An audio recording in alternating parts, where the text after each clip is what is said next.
Remote viewing of the Cedar extraterrestrials, Jake Barber's whistleblower claims are revealed in a News Nation episode.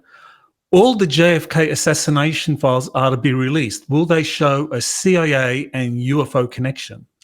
The story behind Grenada's Prime Minister, Sir Eric Gairy's attempt to create a United Nations agency to study UFO reports is succinctly presented.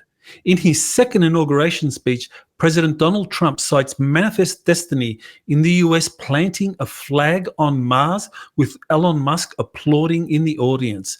These stories and more on Exopolitics Today, the Week in Review.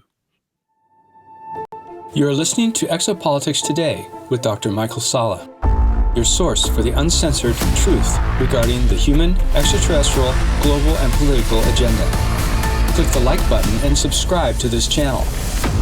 And now, here's Dr. Michael Salla.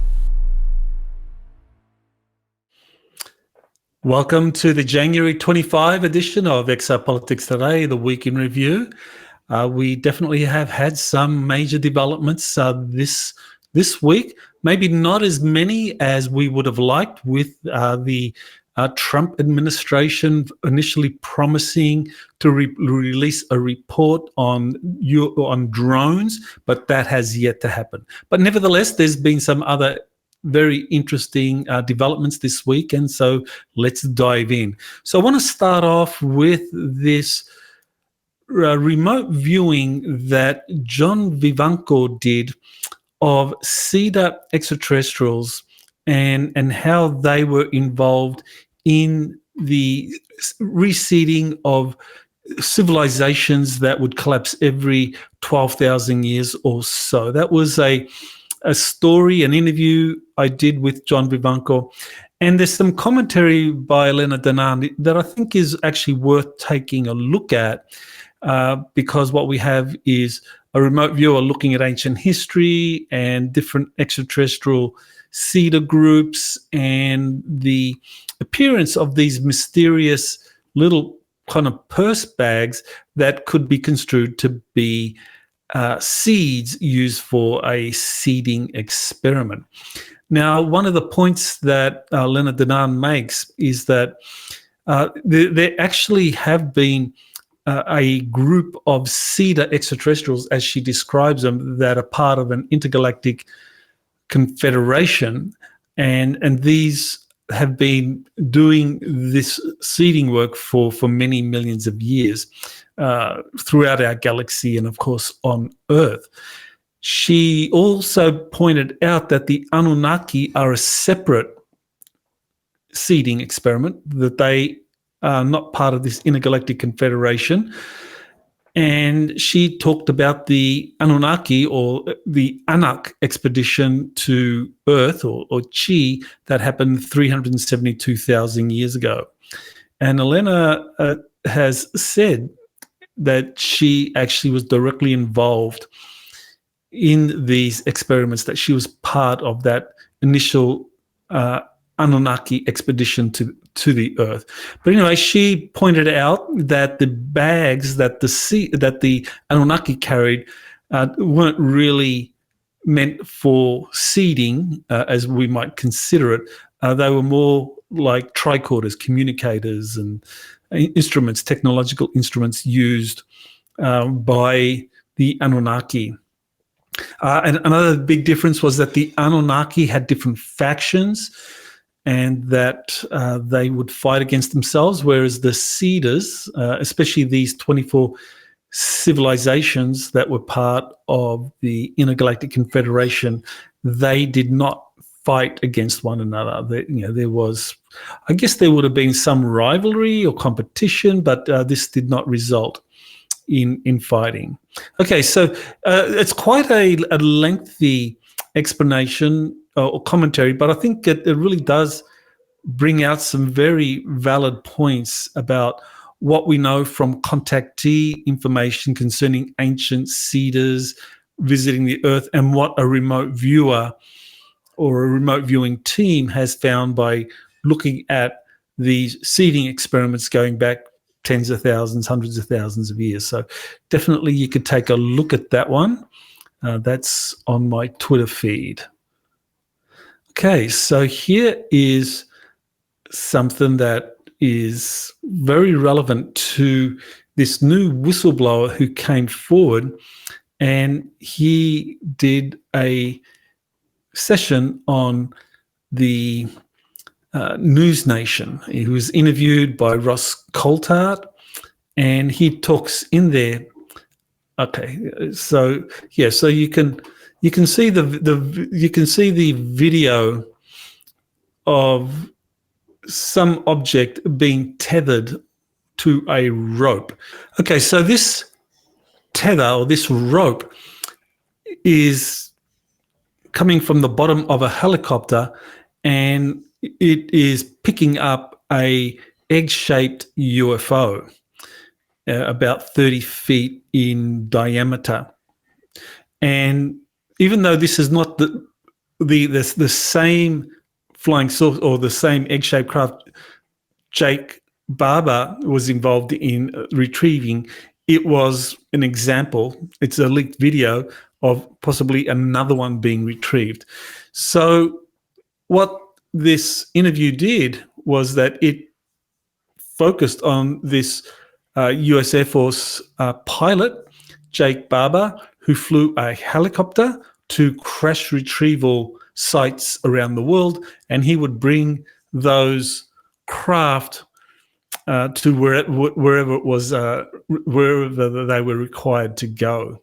So now it's a fascinating interview. It goes for about 40 minutes and you can watch it on YouTube. It's a News Nation exclusive, but he comes across as a very credible whistleblower. He's got the military credentials. He was an Air Force pilot, and also other members of the military he served with have vouched for him, which is also very important. So overall, this shows that the disclosure process is moving forward. We're having now credible whistleblowers coming forward saying that they were part of UFO crash retrieval operations, and that these operations did involve the retrieving of UFO craft of very unusual design, like the egg shape that we just showed you. Okay, so that was the interview Jacob Barber did on News Nation. Now, what immediately got my attention was that the egg-shaped UFO that Jake Barber described actually looks very similar to the kind of egg-shaped white UFO, or the egg craft, however you want to refer to this, that actually landed in 2016, and that JP, this is JP who recently retired from the US Army, but in 2016 he was still a civilian, that this craft landed near him. So he was living at the time in Tampa, Florida. And so this craft landed near him and he went inside. So he described the interior. He described meeting the pilot of the craft, whose name was Lovent, and that Lovent had been raised in an underground city inside the moon. So what we have here is not just a UFO sighting, because there have been many UFO sightings. There was the Lenny Zamora case I think it was 1964, the most famous UFO sighting case involving an egg-shaped UFO that had landed and then taken off. I mean, those are UFO sightings. This is actually a contact experience with the alien inside of the craft, who turned out to be, I guess you would call him a Lunarian, someone from the moon. Okay, so I thought this is a nice corroboration for what JP has said. And also, in a previous week, I mentioned that Elena Denan also had a past life memory associated with JP piloting one of these egg-shaped craft for her on her behalf to transport some technology that was being salvaged from Atlantis before it sank. So very, very interesting past life memory. But this incident with JP was a physical event. So definitely it is good to know that there is corroboration out there for these egg-shaped UFOs. Okay, so now let's take a look at Jean-Charles Moyen. He has had another space ark experience, this time under the Nasca Plains of Peru. He says that he bilocated into the ark while his visits to 6 other space arks are described in this video that he has put together. It's English dubbed, so you could watch this video, and there it goes for 11 minutes, just under 12 minutes, and it goes through Jean-Charles' experience with a space ark buried underneath the Nasca Plains of Peru at the bottom of a lake in an underground cavern, and what he experienced there. Excuse my coughing. I am coming down with something, or I do have something. So Jean-Charles Moyen here, he's describing his experience in this space ark that is located under the Nasca Plains of Peru, that there's a cavern down there, and in that cavern there is a lake, and he went inside of the space ark in this that was at the bottom of this lake. And what's very interesting, that there was also a remote viewing experiment done that corroborated this particular space ark experience, which takes me to the other space ark experiences. He's had 6 other space ark experiences, and to varying degrees, these have been corroborated by others. So he definitely does have a deep connection to space arks. That is Jean-Charles Moyen. And this video that I mentioned has just come out with the English dubbing, so you can watch Jean-Charles describe his experiences in this Nasca Plains space ark. All right, let's have a look at this. Donald Trump has made an announcement regarding the Kennedy assassination files. So let's play that for you. As a first step toward restoring transparency and accountability to government, we will also reverse the overclassification of government documents, and in the coming days, we are going to make public remaining records relating to the assassinations of President John F. Kennedy, his brother Robert Kennedy, as well as Dr. Martin Luther King Jr., and other topics of great public interest. It's all going to be released as a first step toward... So that was an announcement from Donald Trump. And so this is where, and the files were released. Starting with the Kennedy files. I'm not sure about the RFK and the Martin Luther King files, when they are going to be released, whether it's at the same time, but the JFK files, all the JFK files have now been released. So it'll take some time for people to sort through them. I think there's roughly between 3,000 to 4,000 of those that had remained classified after the CIA had intervened to prevent them being released during the first Trump administration. So many expect that the files will conclusively show that the CIA was involved in the murder of JFK and set up Oswald as a patsy. So the key question, though, is whether the files will also show that the UFO issue was involved in any way, and whether a mysterious control group called MJ12 Special Studies was implicated. I mean, that'll be fascinating to see if either of those things are mentioned in the remaining JFK files. But what appears to be certain is that it will make it clear that the CIA was involved in the murder of President Kennedy, and that's going to send shockwaves through the intelligence community. Okay, here's a diplomatic letter from an inner-earth Draco reptilian on humanity's potential and overcoming duality. So this is the part 2 of an interview I did with George Kavassilas, and he describes this reptilian here as an inner-earth reptilian, and he gives him the name Draco Zon.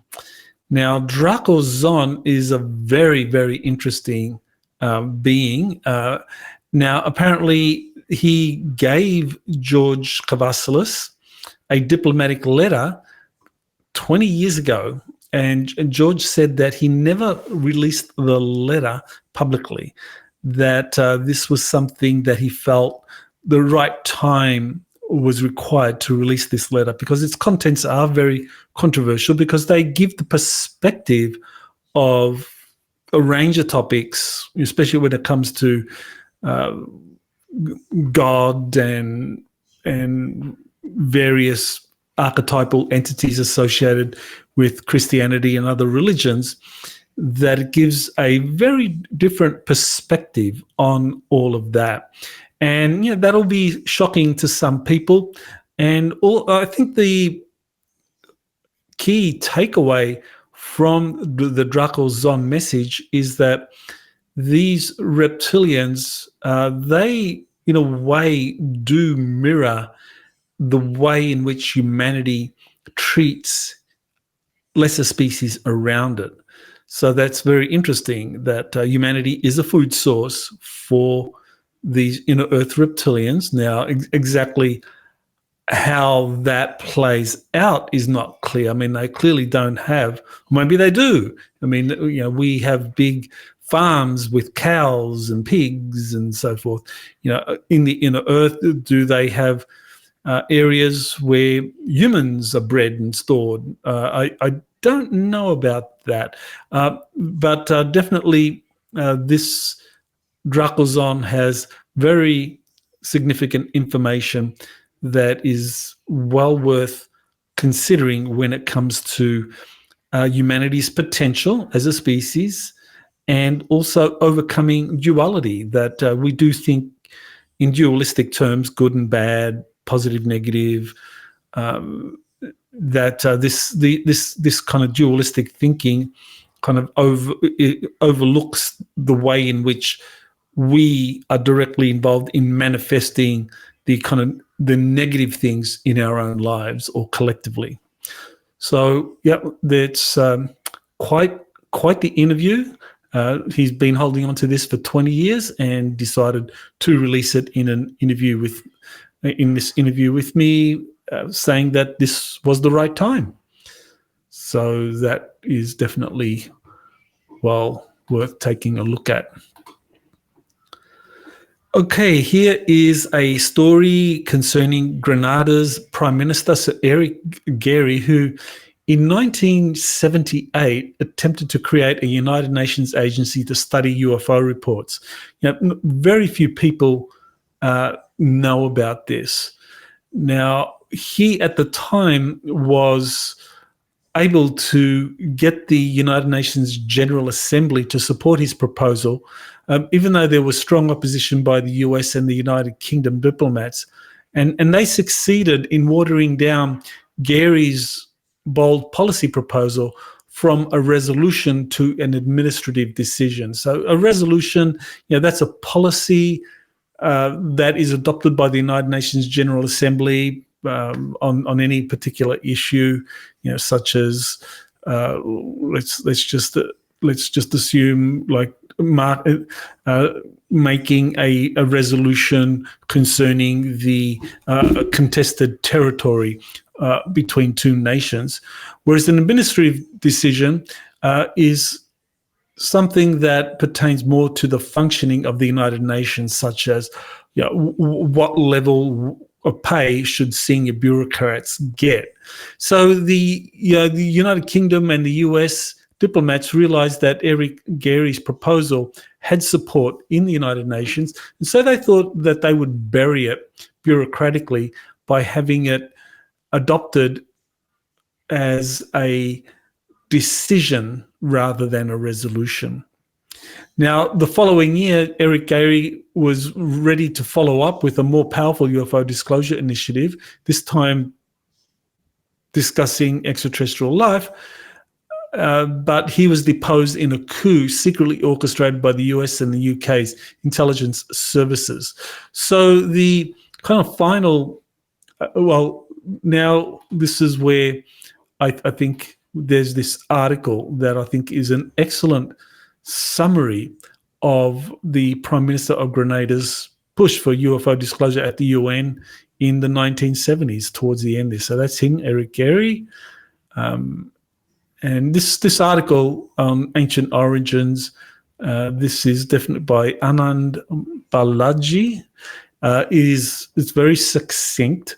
The only criticism I would make about it is that it does not discuss the information that Wesley Bateman released concerning Sir Eric Gairy. So, the article does a really good job in describing how Eric Gairy got interested in the UFO issue, how he got the United Nations to pass this decision on creating a United Nations collection agency for the UFO phenomenon, and also his direct experience while the Grenadian Prime Minister in finding a dead Nordic alien on the beach, and how that was something that really kind of like made him realize just how important and how this UFO phenomenon really needed to be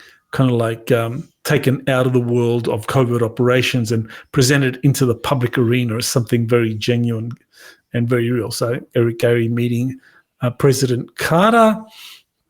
And this is a really good article. As I mentioned, the only person that it doesn't cover is Wesley Bateman, who, after the coup that led to Sir Eric Gairy being replaced as Grenada's Prime Minister, Wesley Bateman Sir Eric Gairy actually sought out Wesley Bateman to get some information about what the extraterrestrials are doing. So Bateman was a contactee and a telepath, and apparently Sir Eric Gairy thought that this was someone who really could give him answers to a lot of the questions he got after his unfortunate deposure, after him being unfortunately replaced as Grenada's Prime Minister. So it's a fascinating story, definitely worth taking a look at that article.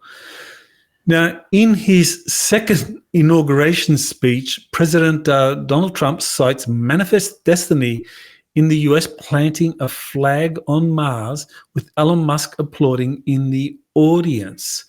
Musk and Trump have already discussed a manned SpaceX mission to Mars by 2028. So the plan is by 2026, so in 2 years' time, SpaceX plans to send its first Starship rockets to Mars, and those first rockets will be unmanned, and they will carry supplies and fuel and so forth. And by 2028, then after there have been quite a number of launches of these Starships to Mars, then there will be a manned expedition. So when they arrive there, there's plenty of supplies. Now, the big question is, would SpaceX reveal the truth about what it discovers? That's especially pertinent to claims of an earlier failed colonization effort by Germans and US corporations using exotic technologies. Okay, so let's play this. Let's play this clip. I think it's a nice clip to play, just so we can get to see Donald Trump explaining what his vision is for Mars. So it is time for us to once again act with courage, vigor, and the vitality of history's greatest civilization. So as we liberate our nation, we will lead it to new heights of victory and success. We will not be deterred. Together we will end the chronic disease epidemic and keep our children safe, healthy, and disease-free. The United States will once again consider itself a growing nation, one that increases our wealth, expands our territory, builds our cities, raises our expectations, and carries our flag into new and beautiful horizons. And we will pursue our manifest destiny into the stars, launching American astronauts to plant the stars and stripes on the planet Mars.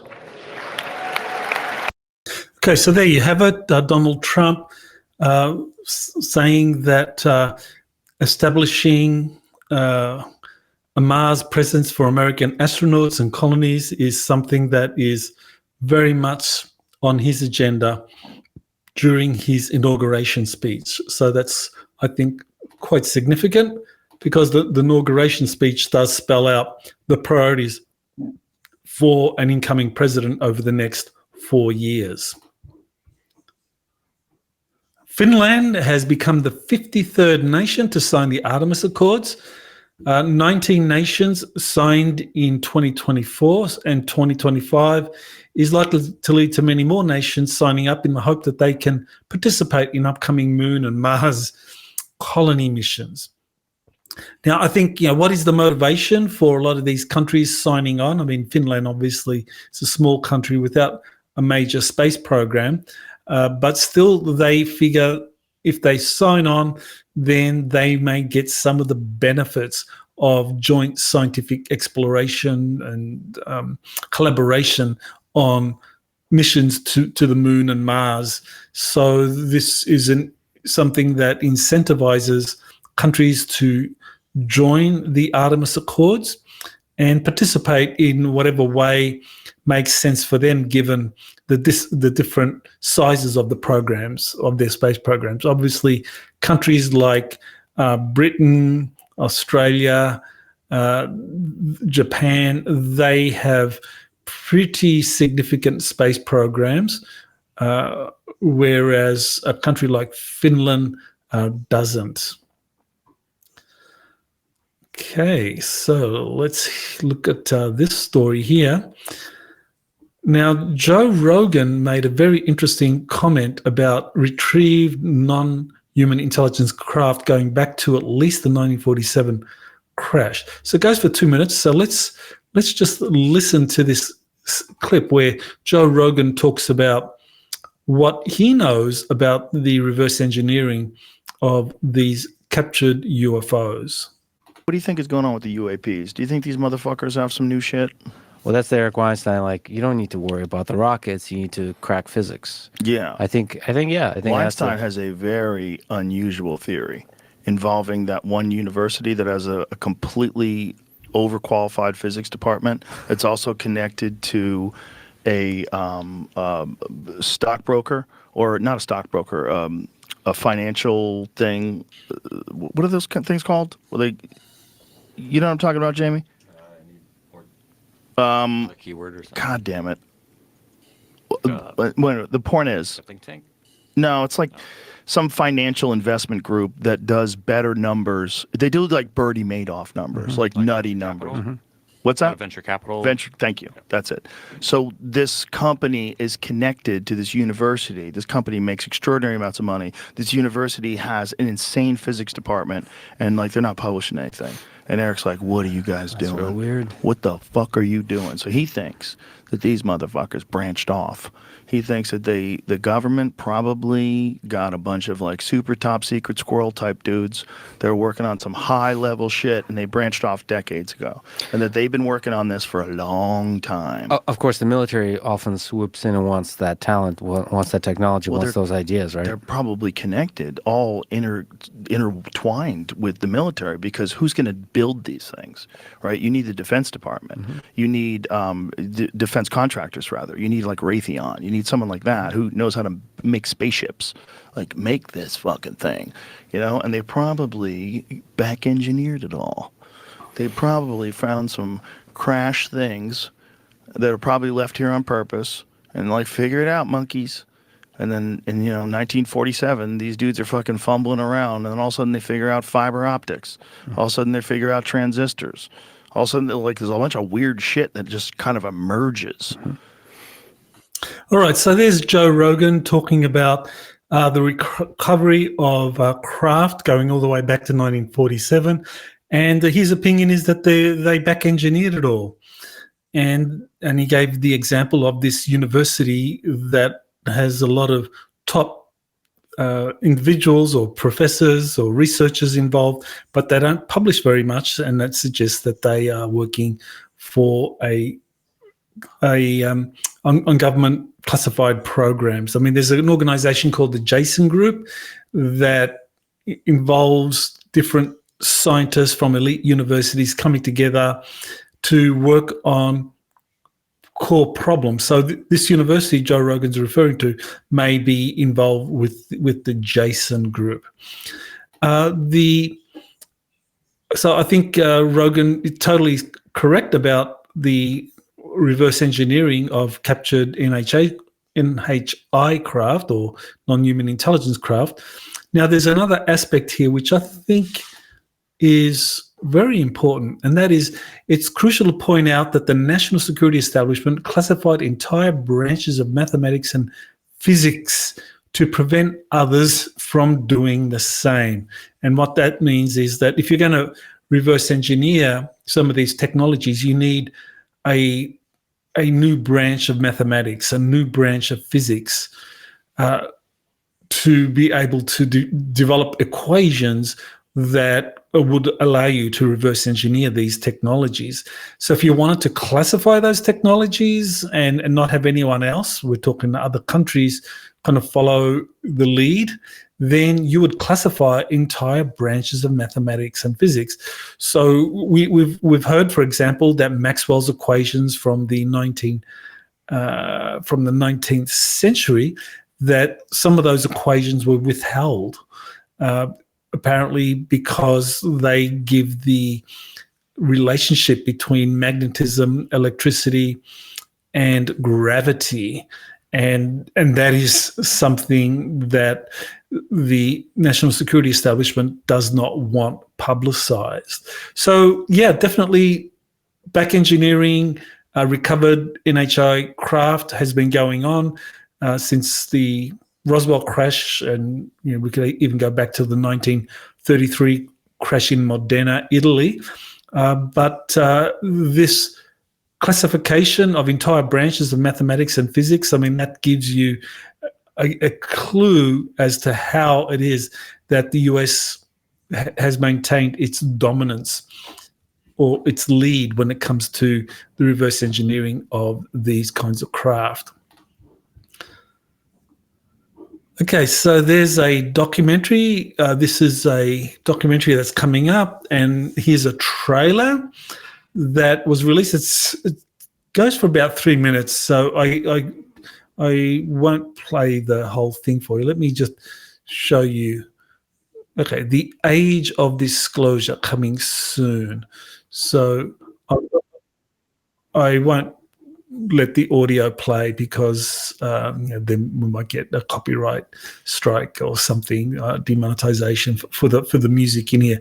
But this documentary, as you can see, focuses on 34 senior public officials who are coming forward saying such things that the NHI are real, that extraterrestrial, or that UFOs have crashed, they've been recovered, that there's abundant data showing that they come from all over the earth, including the oceans.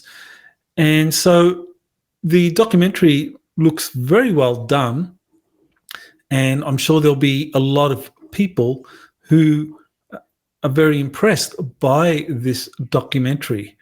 Now, the thing about this documentary is that what it misses is the list of interviewees and direct eyewitnesses with hands-on experience on NHI craft.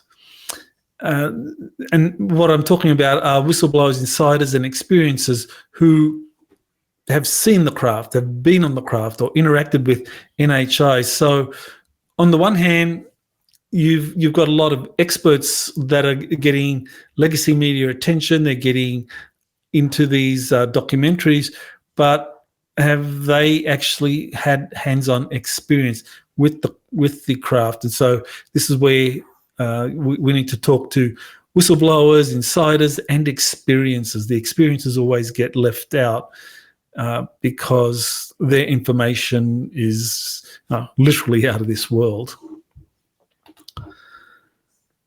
Okay, here is a interview I did with Elena Danan that came out on my Patreon channel first. So those who watch on Patreon, they get it ad-free, and you get the early release. So that's a way of thanking you that have subscribed to my Patreon channel. It's a great way of supporting Exopolitics Today and me personally. Just for $7 a month, you get early access, ad-free, and censorship-free, because some of the videos we can't put up on YouTube because of the content which could be censored. So here, Elena Danan discusses suppressed exotic technologies, the mystery drones, and extraterrestrial disclosure.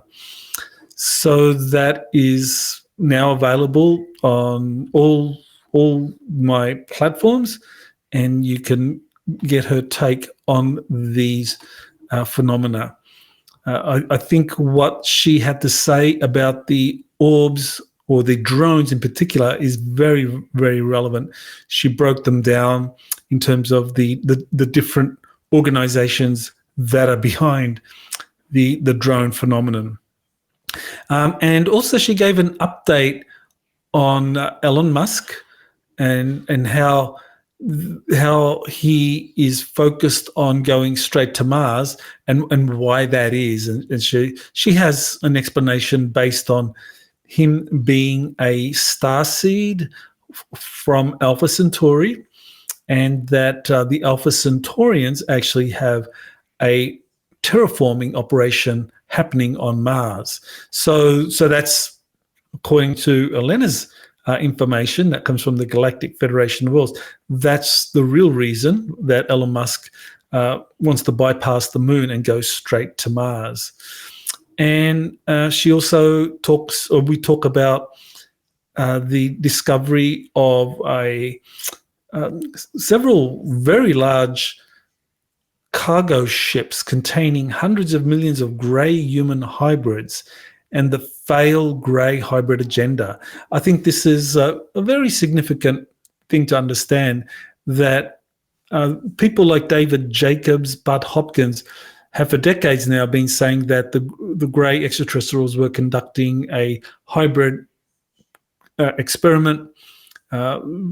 Millions of people were abducted in the US and around the world in these hybrid experiments. But over the course of several decades, they were unable to reconcile the blood types between the extraterrestrials, the grey hybrids, and humans, because the greys, they have a copper-based blood supply, whereas humans have an iron-based blood supply, and apparently they could never set up a compatible genetic hybrid that would thrive on Earth. And so the end result was that there were hundreds of millions of grey human hybrids that were built that were going to be used in some kind of invasion or takeover of the planet, but that never occurred. And so those huge transportation craft are now stranded somewhere in the Orion Nebula, in some kind of parallel universe pocket there. I don't know quite how that operates. Also, she talks about Jupiter having this space station nearing completion called the Hub, and the Hub is going to play a very similar function to the space station in the popular sci-fi show Deep Space Nine. So So yeah, you can get a chance to watch Elena Danan's interview there. Here is an update that President Trump has signed the executive order to have the remaining 3,000 to 4,000 JFK files released. So we'll find out whether the CIA was complicit and whether there was a UFO connection in these documents that was being suppressed. And my second to last story is the full video of Ross Coulthart interviewing Jake Barber. Now, the full interview, as opposed to the condensed version that was released on News Nation. The condensed version, I think it was about 50 minutes. This one goes for nearly 3 hours. So you get the full interview with Jake Barber, and he's prepared to testify under oath to Congress. And so, as for the last story, this is going to be an announcement for the next monthly live Exopolitics briefing, which is going to be on February 7th, I believe. And I will make a link in this video for you. You can go straight to that link and it will tell you more about that particular webinar. Once a month, I do a monthly briefing. This is primarily for subscribers to my Patreon channel, but anyone can participate because the webinar is hosted through Crowdcast. So the Patreon members, they get a discounted view. They get to watch it at a discount. But if you don't want to join Patreon and you just want to watch it as a one-off, you can do that as well. It actually is going to be February 8. So February 8 will be my next monthly live briefing, and I go through the top 5 exopolitics stories for the previous month.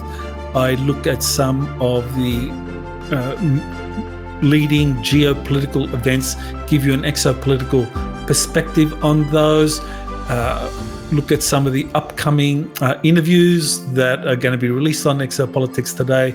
And finally, we have an hour or up to an hour of Q&A. So that's the way these monthly briefings are organized. So if you want to watch them, you can watch them at a discount by becoming a solar patron on my Patreon channel. And if not, you can just watch it on Crowdcast as a kind of one-off event. So I want to thank you for watching, and I look forward to seeing you next week. Aloha. You have been listening to Exopolitics Today with Dr. Michael Salla. Please remember to like, share, and subscribe to this channel. Join or start a conversation in the comments. Take the time to explore the vast library of best-selling books, webinars, and podcasts by Dr. Salla. Visit exopoliticstoday.com.